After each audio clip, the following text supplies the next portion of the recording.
नदी में जादुई टॉफी का पेड़। भरतपुर गांव में दामिनी नाम की एक लड़की अपनी माँ और भाई के साथ में रहती थी।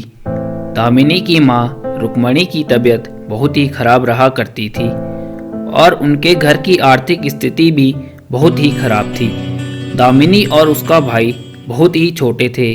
उनके घर में कमाने वाला भी कोई नहीं था। दीदी, अगर माँ नहीं रही तो हमारा क्या होगा? हमें खाना कौन खिलाएगा?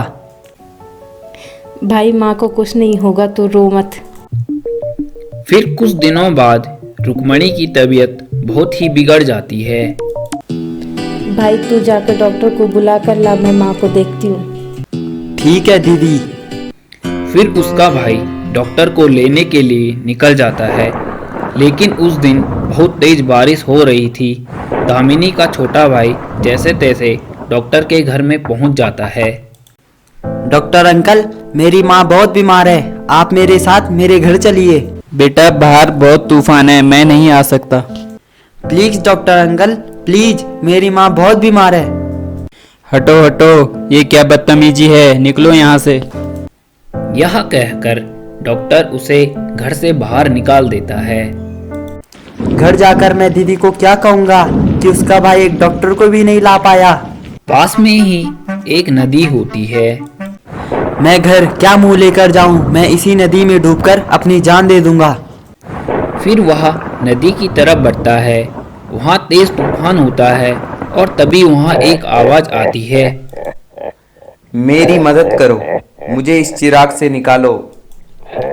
फिर दामिनी के भाई की नज़र एक चिराग पर पड़ती है जिससे कि आवाज आ रही थी। फिर दामिनी का भाई चिराग को रगड़ता है जिससे कि जिन प्रकट होता है और जिन बच्चे को रोता देखता है और उससे समस्या के बारे में पूछता है।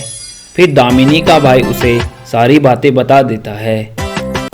फिर जिन एक सेब प्रकट करके उस बच्चे को दे देता है।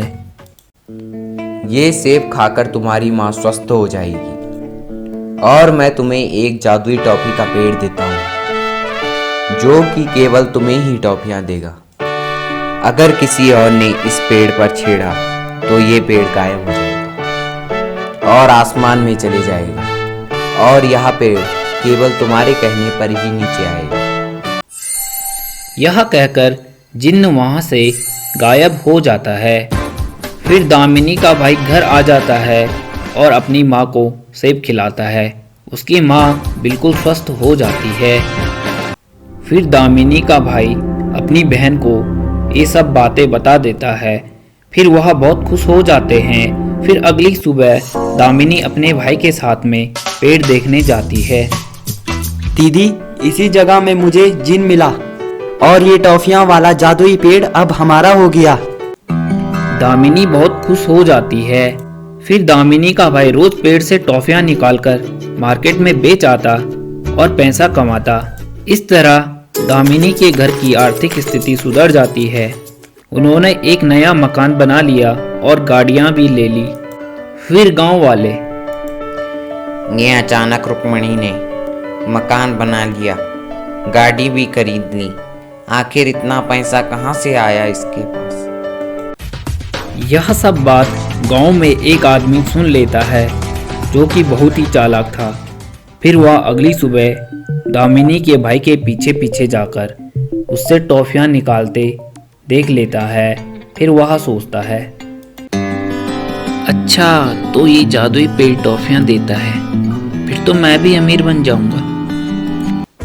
फिर दामिनी के भाई के जाने के बाद वह आदमी आगे बढ़ता है और पेड़ को जैसे ही हाथ लगाने वाला होता है, आसमान से बिजली चमकती है और पेड़ ऊपर हवा में चले जाता है।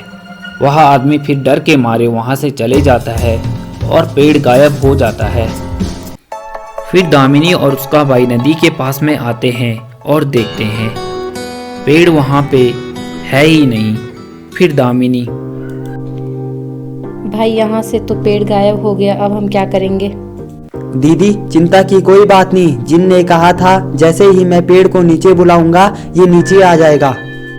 फिर उसका भाई पेड़ को नीचे बुलाता है और पेड़ नीचे आ जाता है और दोनों भाई बहन टॉफियां तोड़कर घर चले जाते हैं।